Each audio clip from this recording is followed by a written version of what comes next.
We're here to talk about a very talented actor and musician that you might know from a few shows like Buffy. Anyone watch Buffy? Angel? Okay. Smallville? Torchwood? All right, and you also may have enjoyed his music with his band Ghost of the Robot. I would like to welcome to the stage Mr. James Marsters.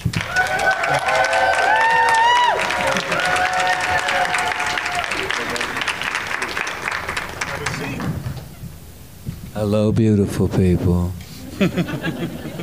Hey, before we get started, I just want to say, you guys can ask me anything. Like, try to embarrass me. It's impossible. I dare you. Bring it. If you ask me something that I don't want to answer, I'll just be like, nah. But it's all okay. You're not going to offend me by anything, so it's all good, man. Yeah. Well, we do have a Q&A mic right over here, so please, I know you have questions. Get in the line right over there. I see someone's already running up. Awesome. Oh, yeah. I'm sorry. Before we start, I've got a friend in California, and he's got ALS, and he's stuck in a wheelchair. Can I call action, and you guys just go, "Hi, Jeff"? Is that okay? Okay. I want to get the right angle.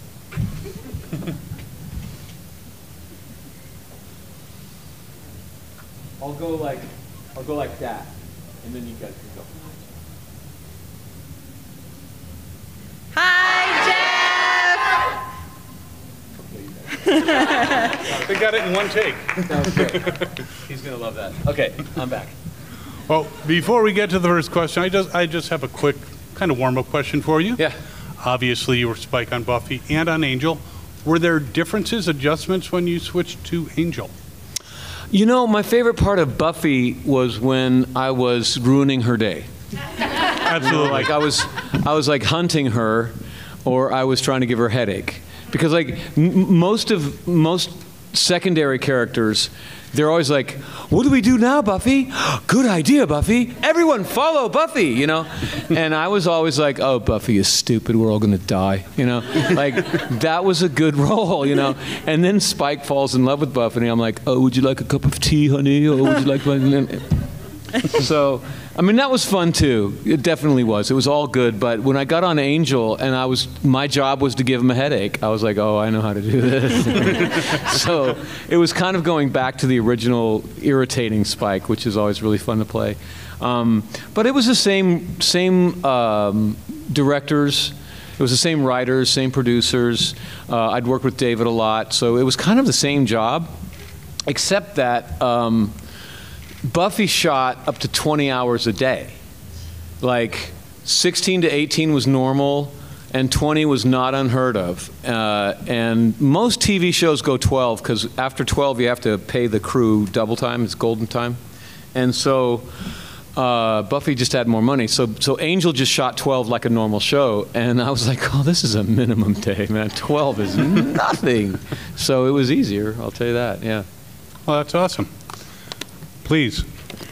I was wondering if you had any fun stories of prosthetics. So either, you know, when you had like vampire wrinkle face or fake teeth or anything like that something went wrong.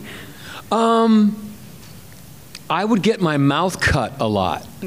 Because the teeth were really sharp, actually. And I did more stunts than was probably necessary.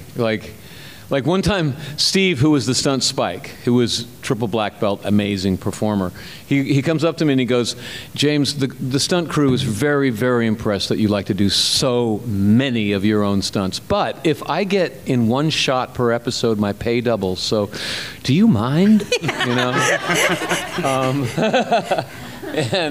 And he had to do a lot of stunts, but he was always hiding his face, so he never had the contacts or the teeth in.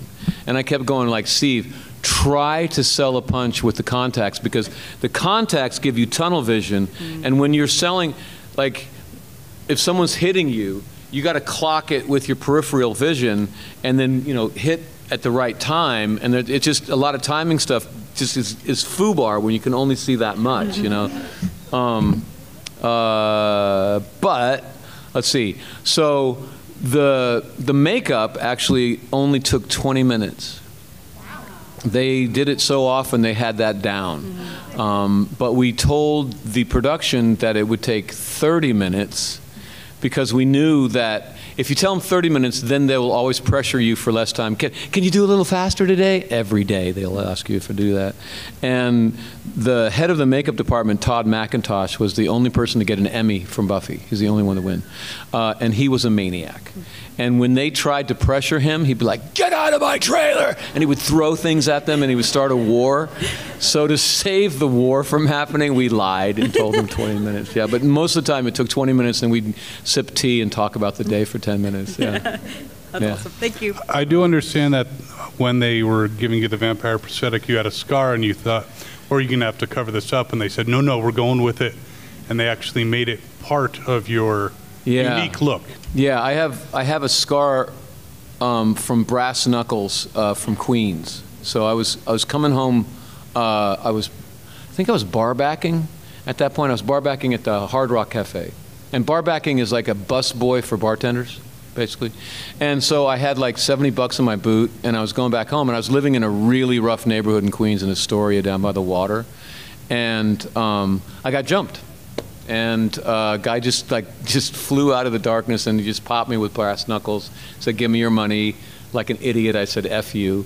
And his buddies joined the party, and I was just around there just beating down on me. And I dropped the bag I was carrying because there was just comic books and like I think some old underwear in there. And they went for the bag, and I just took off. And I went to a hospital, and the cop beat me up. Because I was in leathers, I was dressed as a tough, and he thought I was wasting the time of the emergency room. He wanted me out of there, and he tried to beat me out of the emergency room. No, it was in my boot, man. They got nothing. Yeah. Hi. Bless you, Chris. This is coffee. It's been in. Oh, thank you. Love her. Now I'm jealous. Oh my God, I need this. I don't think he's going to admit it, though. That was the second time a cop beat me up. In New York, I lived in Hell's Kitchen, and I had to walk past Times Square before Disney got it, when it was really seedy, I guess is the best way to say it. And this cop would pull me into the deli and nightstick me, because he thought I was hustling. I think that's what it was. It took me forever to understand what his problem was with me, but I think he thought that I was tricking. And I'm just going home. I'm a drama student. I'm not a prostitute. Not yet. You were just too pretty. That was it.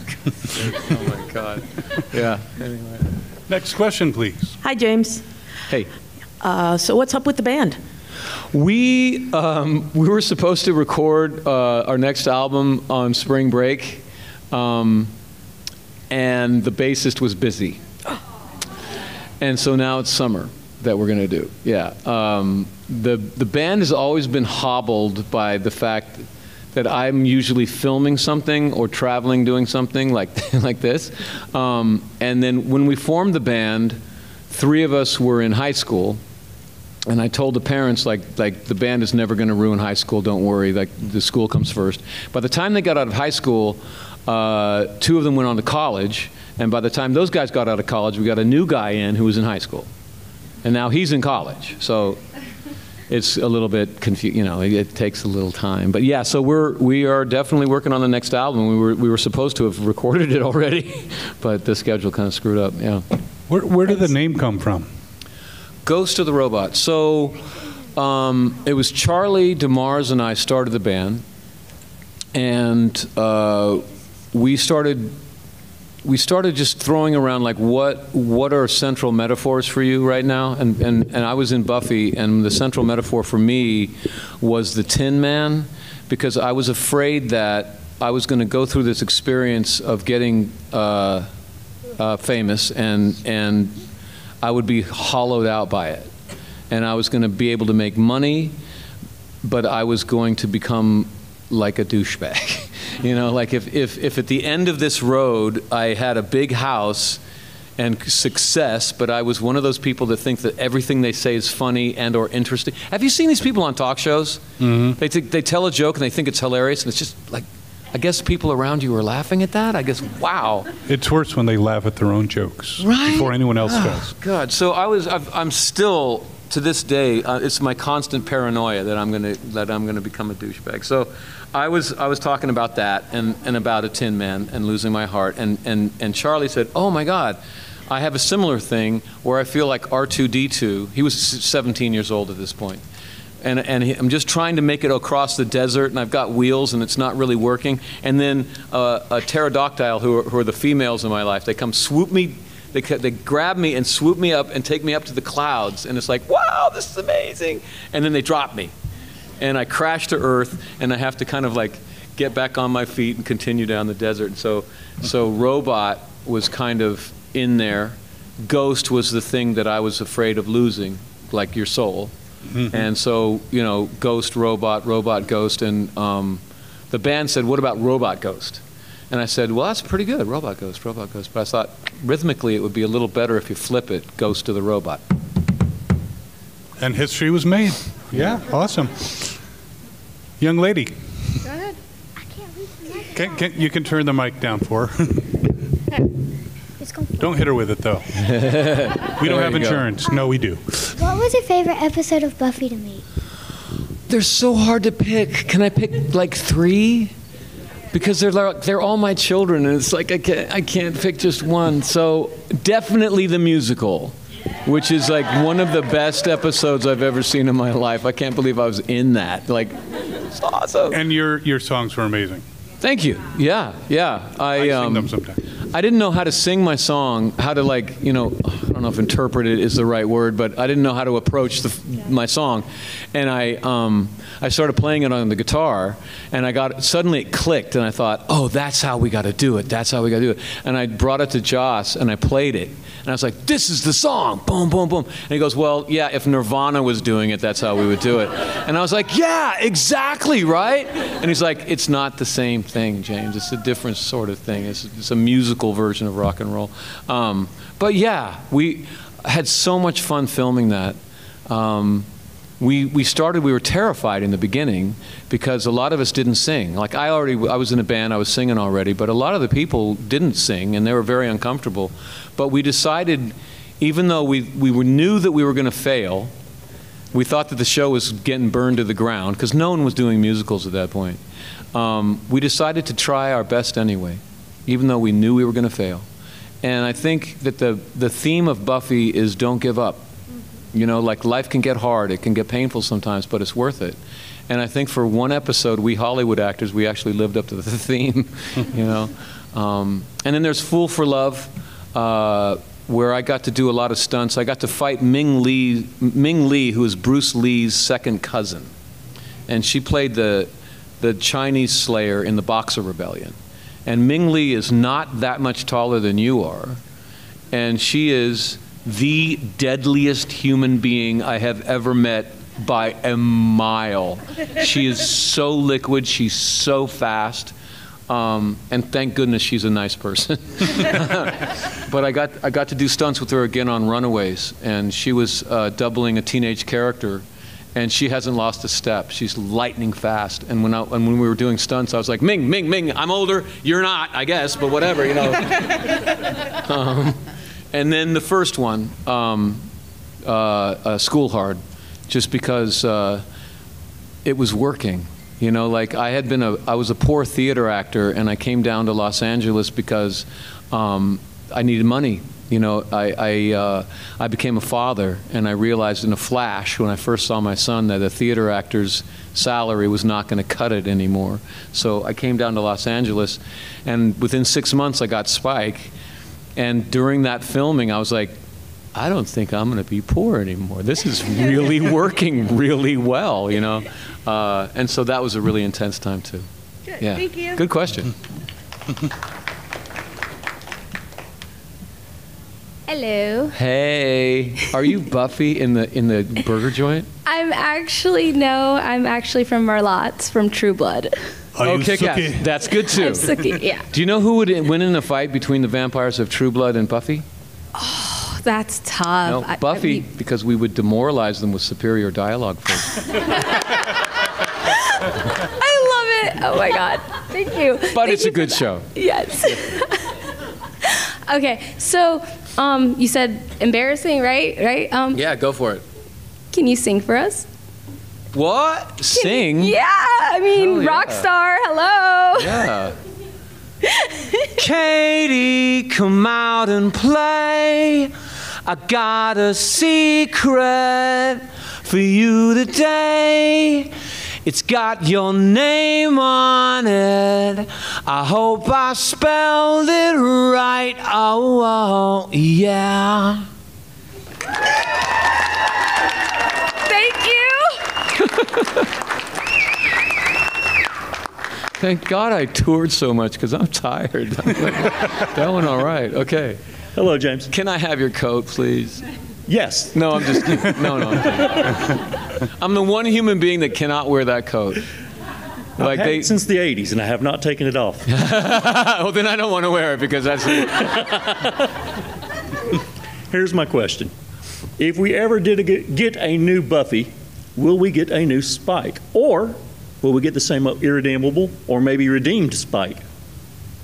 Well, it wouldn't be me playing Spike. Okay. Because Spike's a vampire and I'm not. You know what I mean? Like, oh, Spike aged. looks really good for his age. That, you know. Oh, Buffy, I'm drinking pig's blood. It's not working out so well, you know. But frankly, there was talk about a reboot, and there was a woman who had grown up with Buffy that was the showrunner of it, and she went on to become a really successful television producer and writer. And her idea was to have a new Slayer for a new generation, and it was going to be a Slayer of color, and there was going to be a whole bunch of new demons that we're going to have to slay, you know what I mean? And I thought that was a great idea. Because there was kind of a backlash when people first found out that there was going to be a new Buffy, because they thought they were going to recast Buffy and recast Spike and do it all over again, and everyone was saying, look, we like the old one, don't touch that.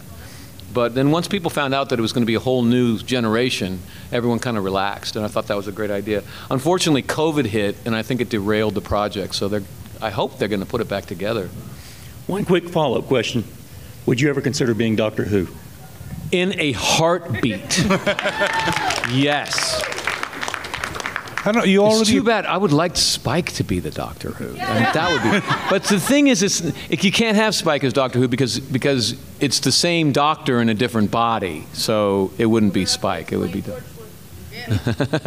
Yeah. I mean, you already appeared in the Torchwood Doctor Who universe, and I couldn't be Doctor. Oh, it would be Captain John as the new Who. No, Capaldi was in a previous episode of Doctor Who, and he became the Doctor, so you could. Call them. Yeah. Would you make out with John Barrowman again? In a second. Okay, cool. Very soft mouth, that man. Yeah. Most of us have not had the pleasure, so no, we'll take your word. Okay, in all honesty, I'm not comfortable with love scenes. I got no problem with romance, but that's in private, guys. You know what I mean? And when it's public, it's just a weird day.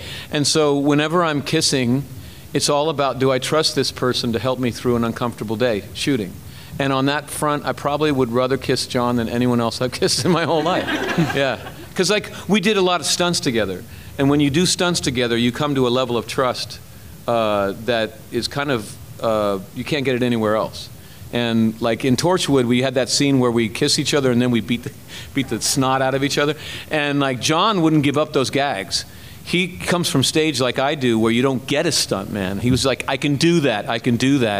And I remember there was one shot where I'm like pulling him across the bar and the glass is breaking on his face, and the director's like, not that one, John. We're not going to let you do that one.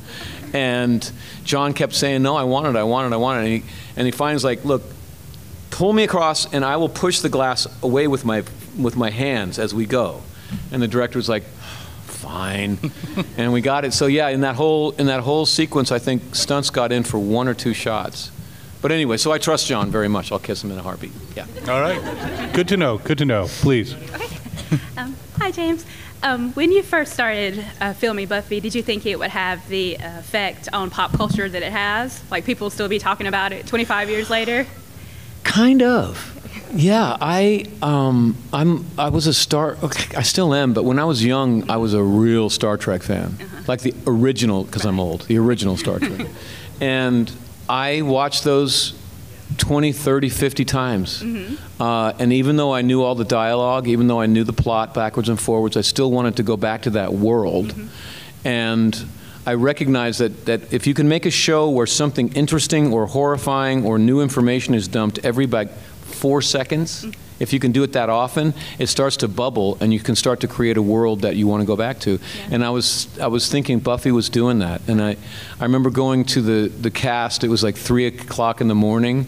Everyone's super tired because we're filming 20 hours a day. And I go up to them, I'm like, guys, we may be talking about this scene for the rest of our lives. Anyone want coffee? And they're like, we're tired. Shut up, Jane. Yeah.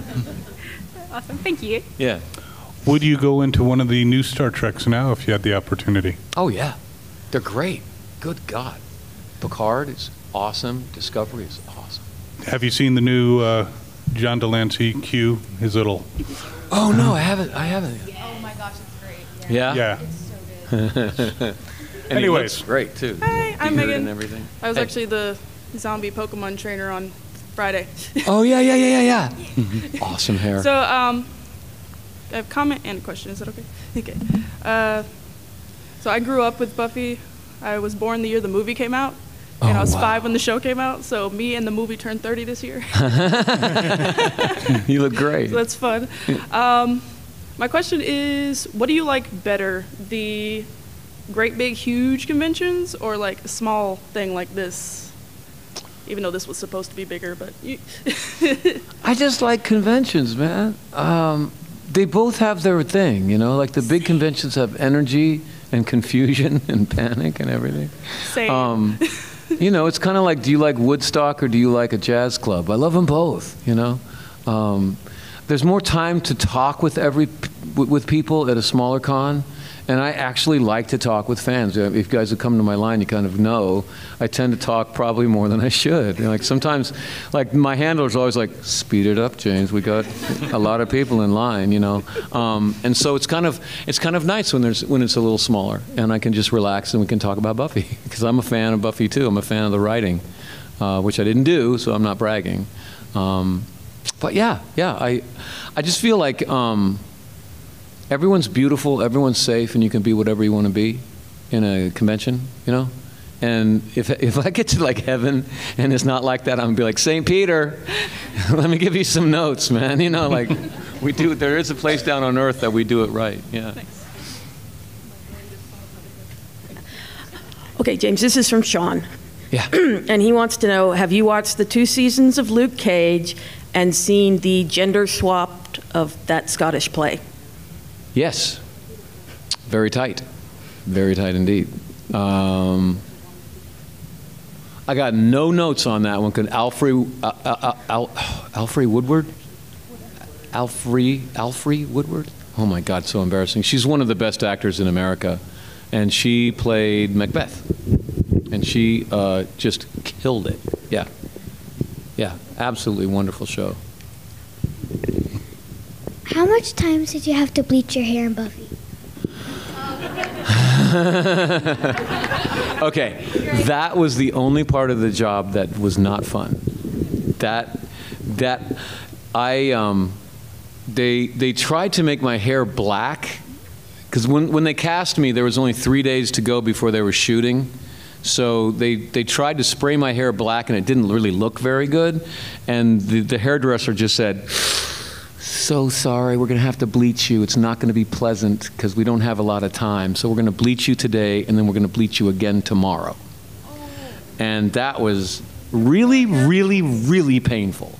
But they told me that because I'm a vampire is dead, so the hair can't grow, so I can't have any roots, which means we have to bleach. Had to be bleached at the beginning of every single episode. And on the bottle, it says, only do this every 6 weeks. It's not safe to do it more often than that. And we did it every 8 days for 7 years. So they were pouring bleach on top of the wounds from the last bleaching. It's horrible. It was horrible. I would comb my hair and chunks of scalp would come out. Yeah. Glamorous, right? Hollywood. Maybe you don't want to know. Yeah. The sacrifices for art. Oh, dear. Yeah. My brain thought of another question. Yeah. So, would you ever do like a free con? And have you ever been at a convention dressed up so that no one recognized you? I've always wanted to do that, you know? I seen a guy from Mythbusters do it. He had a blast. Oh, Adam? Yeah, he did the one where he was no face. And he kept giving people coins, and then when they gave them back, he was confused until he realized. Yeah, like I could do a stormtrooper. Yeah. Yeah.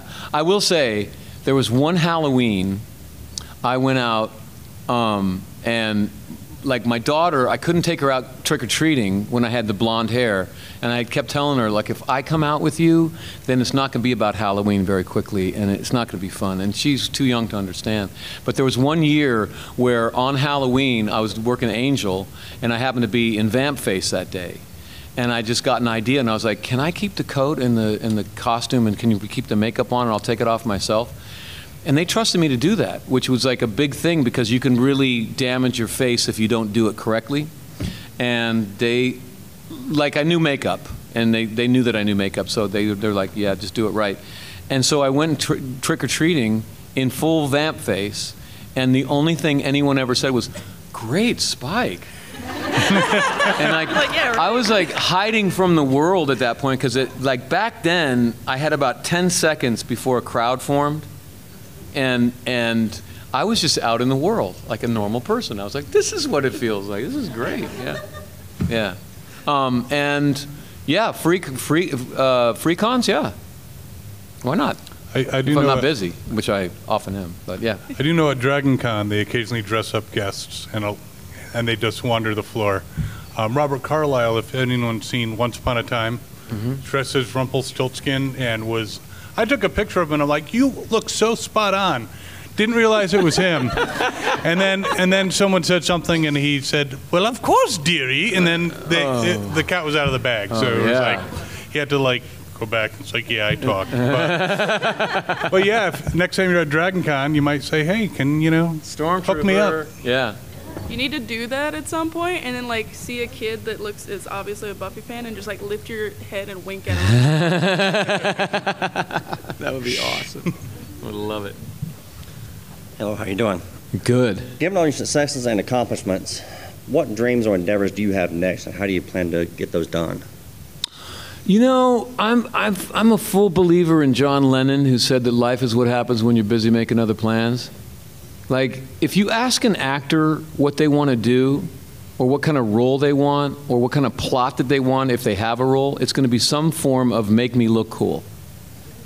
And that's only so interesting. And I've had the weirdest, most interesting career by just surfing it, taking what comes. And so I don't make those kind of plans. Because I'm not a producer. Like, I used to produce theater in Chicago and Seattle, and it was up to me what the audience would be seeing next month. That was my job, and that's not my job now. So I could spin something, but that's not what's going to happen, unless I produce, which I don't want an ulcer, so I'm probably not going to produce. Like, my favorite thing is when I'm on a set and everything goes sideways. And the producer is sweating and having to solve problems left and right. And I'm just sipping my coffee. I'm like, so glad I'm not in your shoes, buddy. It's my job to have fun. And if I'm not having fun, something's wrong and you got to fix it. Have fun. Yeah. So I'm happy where I am. And basically the producers who have the decision of what's coming up for the audience, they make this huge, wonderful playpen for me to play in. And they spend enormous amounts of money and time just to like, I come onto the set and it just amazes me, like the huge set, all the beautiful props, all the special effects and makeup and all this stuff, just so I get to play, and I just get to come in and they're like, can I get you a cup of coffee, sir? No, thank you. I'm spoiled. I mean, especially after you produce, just to be able to have fun at someone else's work, is amazing. So no, I don't know what's in front of me, man. Yeah. But you've done a lot of voice work as well. Yeah. And that's a little bit some different. last week, actually. Yeah.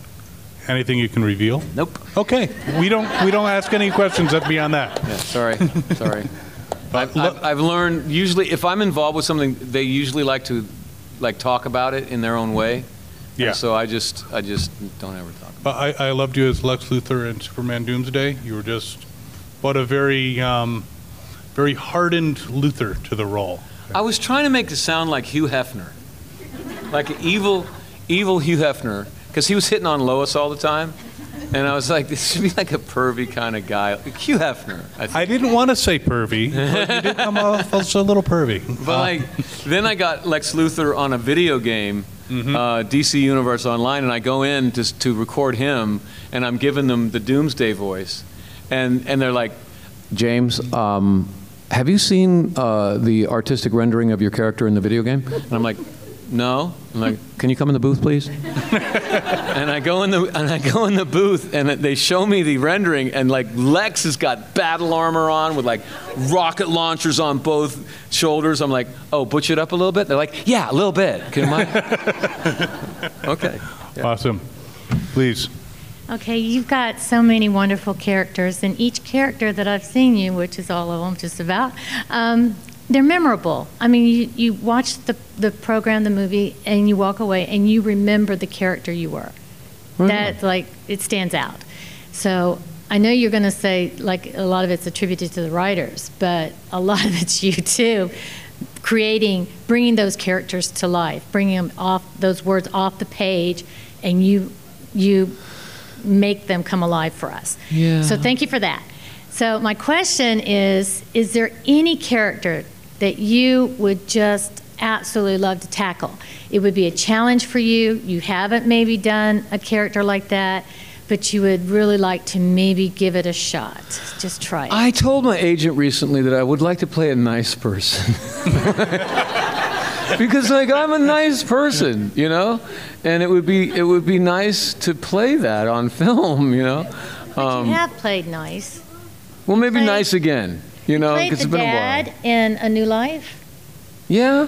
Yeah. Yeah. But it's not a huge role. You mean like the whole time? No, I don't want to do a lead. Oh God, no. Jesus, they have to work so hard. That's the other great thing about doing a villain is like you get to be just as cool as the hero. You have to lose at the end. That's admittedly so, but like. When you play a hero, you're always like running to and fro, trying to save people, and they're always complaining that you're not saving them in the right way, and you're always like guilty, dredging up some childhood wound because it's got to be an interesting story. And like when you play a villain, you just lurk, and you wait for the hero to come running by, and you pop him in the head, and you go home, and it's like. I'll take the villain. Thank you very much. But you were I'd like to do the next guy. You were Brainiac in Smallville, who was kind of the villain, and then you became a good Brainiac. So was that a disappointment? No, that was confusing. Okay. That was. I was in the middle of filming. Like I guess it was the beginning of filming that, and I turned to Tom. I was like, "When am I going to like mess you up, man?" Like, and he's like, "Did you read the script?" And I was like, "Yeah, it was confusing." And he said, "You're a good guy," and I was just like. What? Like, you're from the future, you're a good guy, and just relax, you're a hero. And I was like, okay, yeah. Well, I liked you as a hero, so. Yeah, it's fun. Playing nice people is kind of nice, too. Once in a while, as long as you're not the lead. Yeah, well, they don't pay enough. They pay me really well to just come to work half the time, you know. There you go. Hi. Actually, my question was about Brainiac and Brainiac 5 in Smallville. I was going to ask if there was anything you developed with the character that didn't make it to the show that you spoke of, like perhaps with the writer or in your own notes in your journal. Or if you don't have that, do you have any Smallville stories from your experiences? Yeah, you know, I read a lot of Superman comic books, and the thing that freaked me out about Brainiac was that he was a sadist. You know, he was a robot who had a sadistic smile a lot. And that freaked me out as a kid. And I remember being kind of excited to go play him, and then discovering that he really was a much more subtle character than in the comic books. And I wasn't probably going to get that sadistic smile. And there was this one moment when I'm throttling Clark in the Fortress of Solitude, and I was like, this is it. Put it in there. Go like that. And it wasn't in the script, but I was like, I got to try to get that in. And I did it. Yeah, and they liked it. Yeah. Yeah. Thank you very much. Yeah, you're welcome. Hi. Hey. So in addition to being a huge Buffy fan, I'm also a huge Supernatural fan. So when you and Charisma Carpenter showed up on Supernatural, it like made my year. And I was just wondering how that came about, like who instigated that and how it happened. I don't know. I think they call it stunt casting, and I think pairing us was a stunt casting thing. But I got to say, personally, that was the first time I realized that Charisma Carpenter is a sweetheart. I had no idea. Like really? all the time on Buffy, I thought she was that spoiled cheerleader because she's a good actor, and I'm kind of a punk rocker, so I was like, I'm not talking to the cheerleader. I'm like, I'm just gonna skate around that one. Forget it, you know. And we were filming Supernatural, and we're talking about our kids, you know, waiting for the shot to get set up, and I'm like, I'm so sorry. Like, I've been judging you for so long. You're actually a nice person. Yeah, like Charisma is a nice person, but she has learned how to put down a boundary because she's very beautiful, and really beautiful women in Hollywood, if you don't learn that, you're in trouble. And so she's been in Hollywood long enough, so like she's nice, and then you do something that she doesn't want you to do. It's like, and no. Like, I'm not coming, like, sorry, I'm not coming across, but she's very good at that, and I actually respect that, knowing what can happen down there. Yeah. Thank you. Yeah. Awesome. I think it was Stan Lee who said that a hero is only as good as the villain. So a lot of people owe their careers to you. I agree. I want to. 2 stories about my coat, about the one I wore. Okay, first, I used to offer my coat to Sarah on cold nights as a gentlemanly thing, and she really appreciated that. And then there was only one coat that I wore for the whole time, and I fought a lot in it. And there was a lot of demon slime on it, and they would wipe it off, but there was a lot of me in that coat after 7 years, too. And by the end of the run, I would offer the coat, and she's like, oh, hell no. Get it. Oh, no way. Well, my question is actually going to be, how does a kid from Texas make it to Caprica? Or how did you really get into acting? I got bit really early. I was 10 years old, and I was doing a play called The Me That Nobody Knows, which was actually a really good... It was a Broadway hit back in the 70s where they asked inner city kids to write monologues about their experience. And then they had professional Broadway songwriters write a song on that theme. And so the youth theater decided, well, that's a perfect fit for us. So we did that play, and I was singing this song called Light Sings All Over the World, and I was looking out over the audience, and it just struck me that we were all in the same room, all trying to have a good evening together, if that makes sense. Like the audience is doing their part, and we're doing our part, and we're coming together in the middle, and we're all just trying to we're all connected in a way that I'd never felt before. And I got bit really hard. And I was off to the races. I was always in a play all the time, sometimes 2 plays at once. And that pretty much held true until I got down to Los Angeles and got in Buffy. I was in 1 or 2 plays constantly. Yeah. Awesome. This will be our last question. Oh, so if man. I'm sorry, but you see that woman back there? Yeah. If I don't stop on time, she will do horrible things to me. You got it. So how'd you feel about playing Piccolo in Dragon Ball Evolution? And did you get any blowback from it? That was such a heartbreaker. That was such a bad film. That was horrible. Like, Dragon Ball Z helped me raise my son. Seriously, like, do you know Dragon Ball? Like, yes. Okay, so Goku is the perfect man in my book. He's goofy, he's humble, he's peaceful. If you give him his choice, he'll be taking a nap or chasing butterflies with his kids or having lunch. But if you attack his family, you were toast. You know, that's what a man should be. And then you have Vegeta in Dragon Ball Z, who is an overgrown boy creating chaos to try to prove that he's tough. And that's what boys do. but a man is a peacekeeper, not a chaos maker. And so that led to so many good conversations with my son about growing up. And so Piccolo was the only thing that he cared about. He didn't care about, you know, vampires or whatever, but when I got Piccolo, he was like, "Oh, Dad, you're Piccolo, oh my God." And they told me it was, who asked the question? I want to, okay, yeah. Sorry. So they told me it was a $120 million budget, which is, that's enough money to do Dragon Ball, back when it was done. And that Stephen Chow was directing, or no, he was producing it. Now, Stephen Chow did Kung Fu Hustle, which is the only good Dragon Ball movie ever made. You know what I mean? It's like, it's mystical, it's violent, it's goofy, it's got all of the different things that you would need for a Dragon Ball movie. And I get down to the desert of Durango, Mexico, they lied.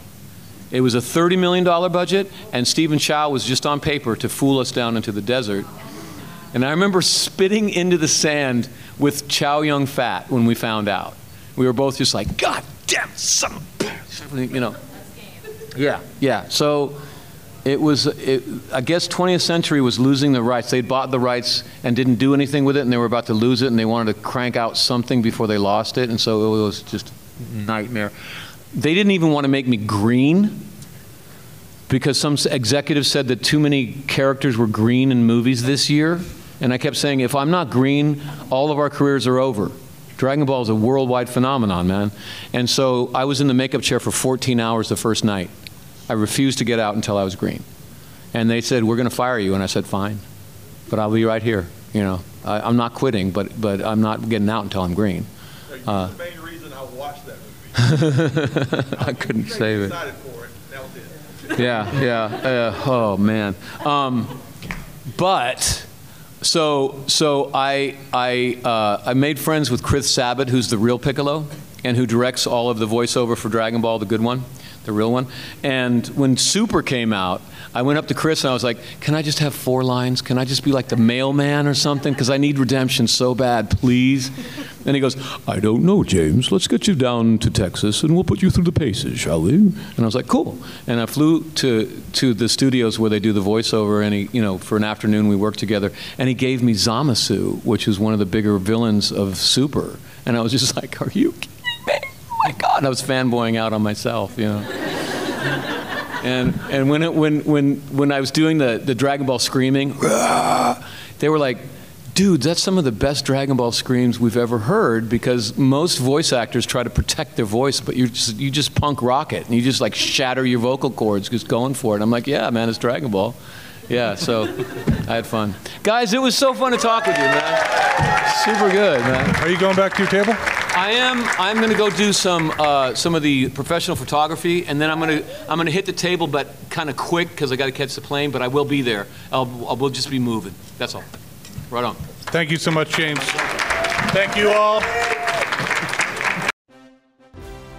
Hi, this is Maisie Richardson-Sellers, and you are watching Fandom Spotlight. Be a legend and hit that like button, and most importantly, have fun and follow your fandom.